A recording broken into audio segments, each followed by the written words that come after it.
After crossing the border into China from Hong Kong, we met our driver and our guide, and then we met the Chinese toilet, which was very interesting. After that, we saw a poster of Deng Xiaoping, who had been the leader of the Communist Party in China.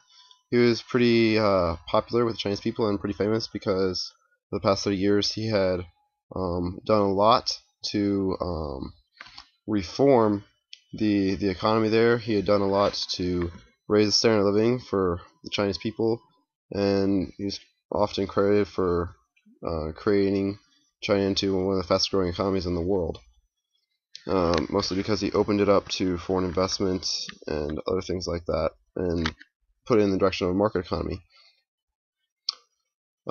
As we drove around, we entered the city of Shenzhen, which is pretty impressive because you see that the growth was just explosive there. There's so many new buildings and so much construction going on. It's really impressive. We finally arrived at our destination, which was I always say it backwards. China South City, which was a location under the. This was their location in Shenzhen. They had a bunch of other ones. This was supposedly the smallest one that they had. They had a model which was pretty impressive. It kind of showed how big, or showed everything that they had there. It was supposedly to scale as like several square miles in real life.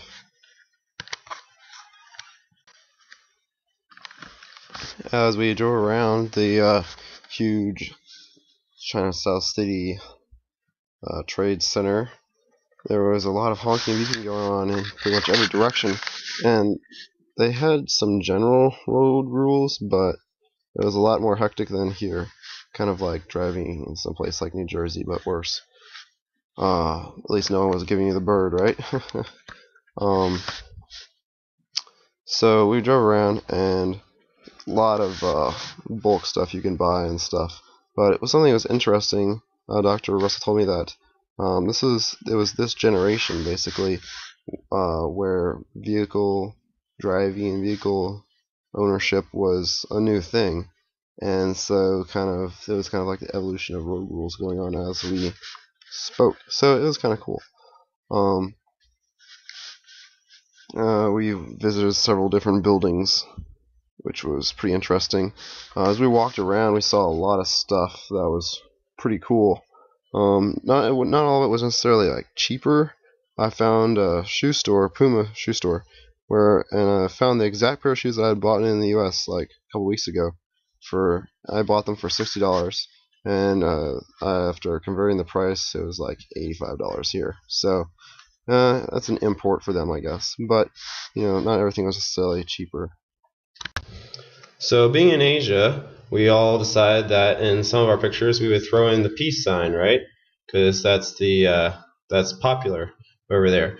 But I was kind of wondering, why is that so popular? So I did a little research, and some speculation points to the World War II and the Vietnam War as being the first times that Asians were ever exposed to Americans a ton. And as the American soldiers were over there, they often wanted the wars to be over, and so they would throw in peace signs in with their pictures.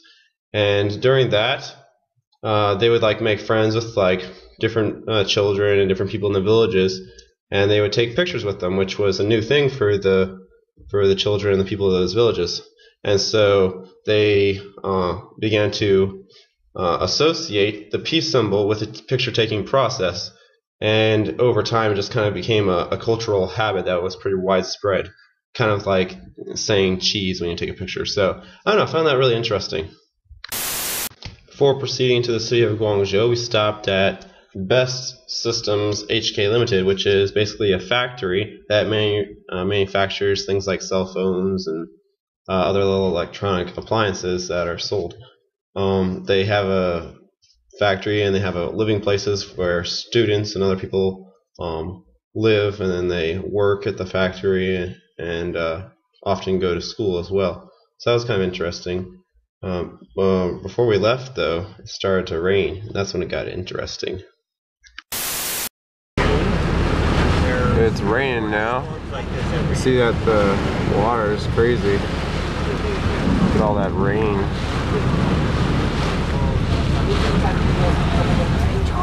Look at this. People are trying to get their stuff.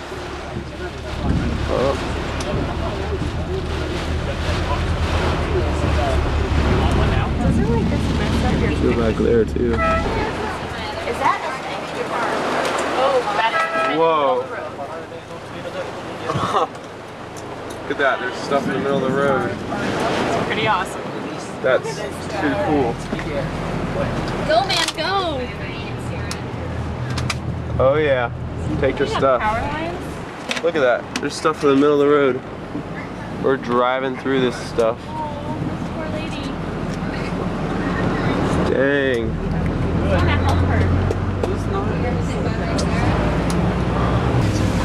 Wow. That car. Oh my Man. car's gonna flood. It's going over the hood. No, sir, please do not drive your car. Wow. He's still driving. Yeah, he made it. Oh my god! He made it. No.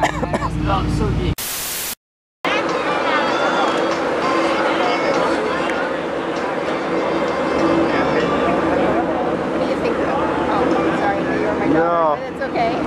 Sorry, didn't mean to butt in here. Just looking at the boat over there. Those like it looks like umbrella things up on off by the bridge. Yeah. I can't tell what they are. Is it a reflection or is it really something there? Green and The lids on top of the buildings, kind of. oh, over there it's weird.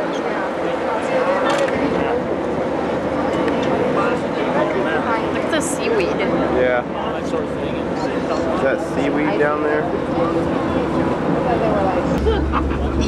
Dr. Russell, what's the name of this city that we're on? Guangzhou. You're cutting off the Okay. by the way. Thank you.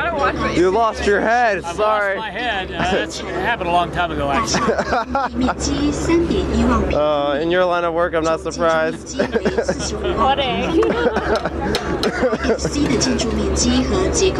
Do you have any interesting stories to tell our viewers? Well, this is a very old city. It's much older. I mean, Hong Kong is not quite 200 years old, but this place is over 1,000 years old. Wow. And there's an Arab mosque, well, Muslim mosque here. It was built in the 1900s. Wow. So, and its minaret became kind of a lighthouse for the city. Oh, okay. So did it like a lot of trade boats like Yes. come up from the ocean and stuff? Yep.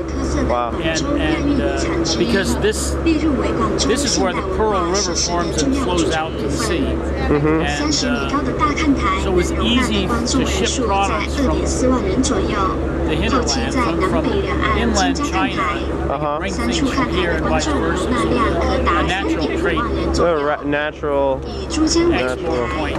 marketplace for the global marketplace. Yeah. Wow. So we have beds, of course, and then here's a bunch of little dials and random things. So I turned this one on. It has like